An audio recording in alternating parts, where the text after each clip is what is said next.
Gaza के अंदर ceasefire नहीं हो पाया। पिछली दो रिपोर्ट में आप लोगों को लगातार बता रहा हूं कि गाजा में सीजफायर की बातें चल रही हैं। अमेरिका की तरफ से एक प्रस्ताव आया है सीजफायर का। इजराइल फौरन इस प्रस्ताव पर राजी हो गया और सीजफायर करने की तैयारी करने लगा, लेकिन हमास के पास जब ये प्रस्ताव पहुंचा तो हमास ने फौरन जवाब नहीं दिया। हमास ने इसका अध्ययन किया, ठीक से इस सीजफायर को पढ़ा, इसमें जो नियम शर्तें हैं उनको पढ़ा और उसके बाद अब हमास की तरफ से कहा गया है कि वो इस सीजफायर के लिए राजी नहीं होगा।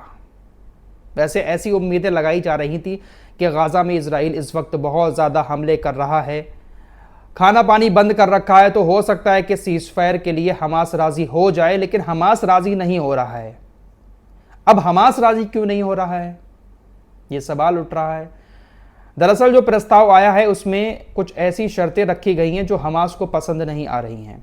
हमास ने अमेरिका से कहा है कि हम सीजफायर कर लेंगे, लेकिन ये जो प्रस्ताव आया है इसमें जो शर्तें हैं उसमें थोड़ा सा संशोधन किया जाए, नियम शर्तों में थोड़े से बदलाव किए जाए, उसके बाद हम सीजफायर के लिए राजी हो जाएंगे। दरअसल जो प्रस्ताव आया है वो 60 दिन का है और उसमें कहा गया है कि आप 10 इजरायली बंधकों को छोड़ दें, उधर से इजराइल आपके बहुत सारे बंधक जो इजराइल की जेलों में बंद हैं उनको छोड़ देगा, और इजराइल ने जो नाकेबंदी कर रखी है इजराइल उस नाकेबंदी को भी 60 दिन के लिए हटा देगा। हमास को बस यही शर्तें पसंद नहीं आ रही हैं। हमास का कहना है कि इजराइल सीजफायर हो भी जाता है फिर भी अपनी सेना को गाजा में मौजूद रखता है और हमेशा हमले करता रहता है।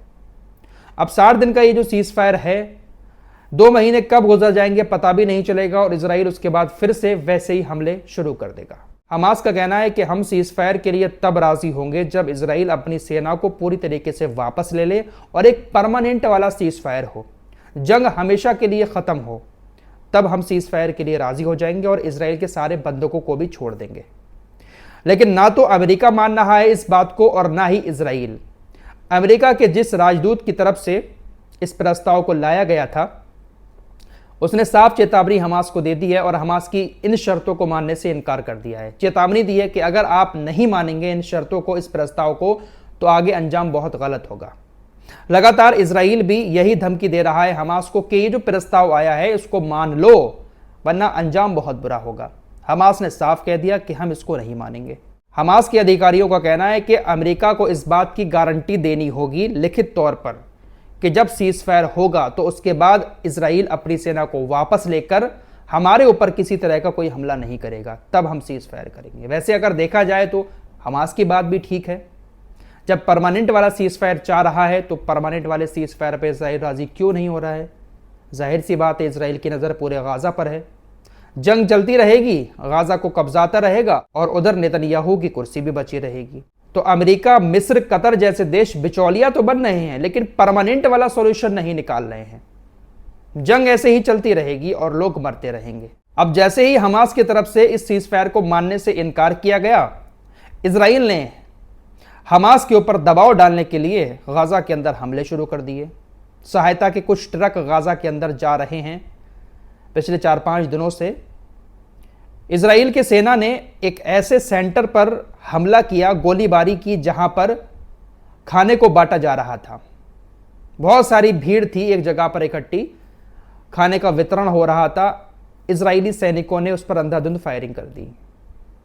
30 लोगों के मारे जाने की खबर है, 150 से ज़्यादा लोग घायल हुए हैं। इजरायली सेना का जब मन चाहता है बंदूक उठाकर फायरिंग शुरू कर देते हैं और ये इसलिए भी करते हैं ताकि हमास के ऊपर दबाव पड़े और वो सीजफायर के लिए राज़ी हो।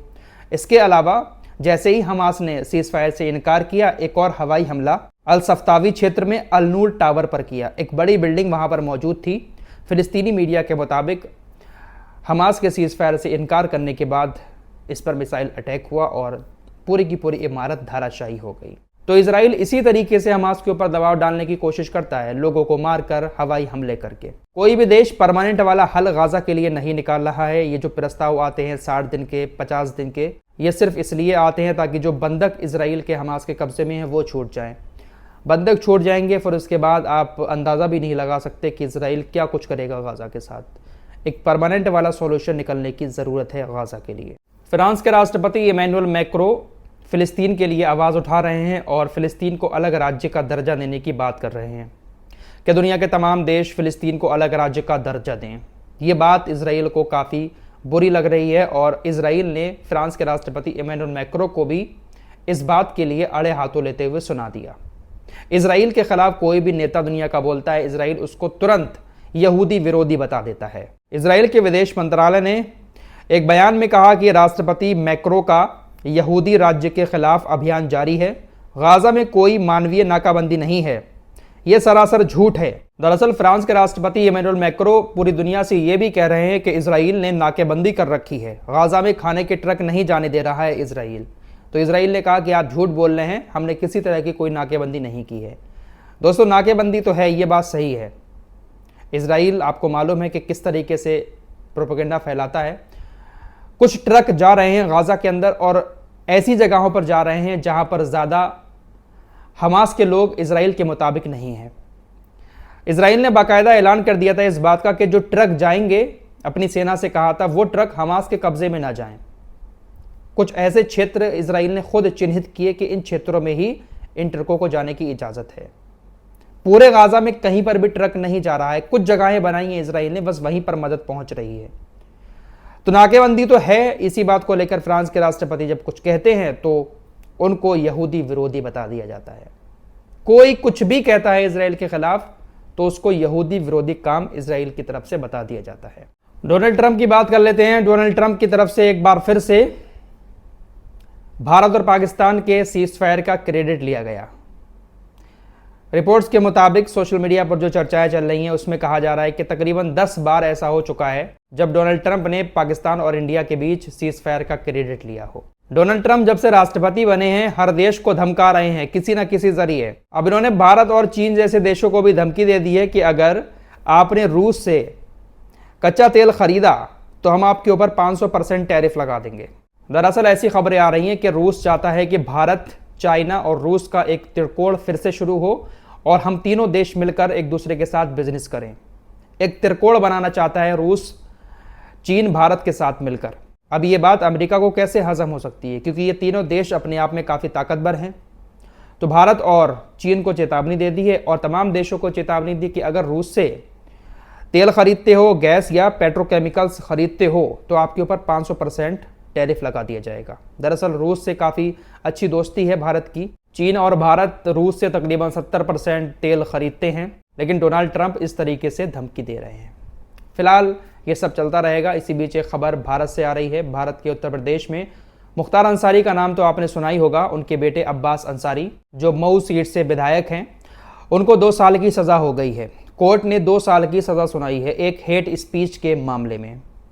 और अब हो सकता है कि उनकी विधायकी भी चली जाए, क्योंकि एक नियम के मुताबिक अगर 2 साल से ज़्यादा की सज़ा होती है किसी भी सांसद, किसी भी नेता या किसी विधायक को, तो उसके पद जो होता है वो छीन लिया जाता है। तो मऊ के विधायक हैं अब्बास अंसारी, 2 साल की सज़ा सुना दी है कोर्ट ने हेट स्पीच के मामले में। अब उनकी विधायकी भी जाना तय है। फिलहाल हाई कोर्ट का दरवाज़ा खटखटाने की बात कर रहे हैं वकील इनके।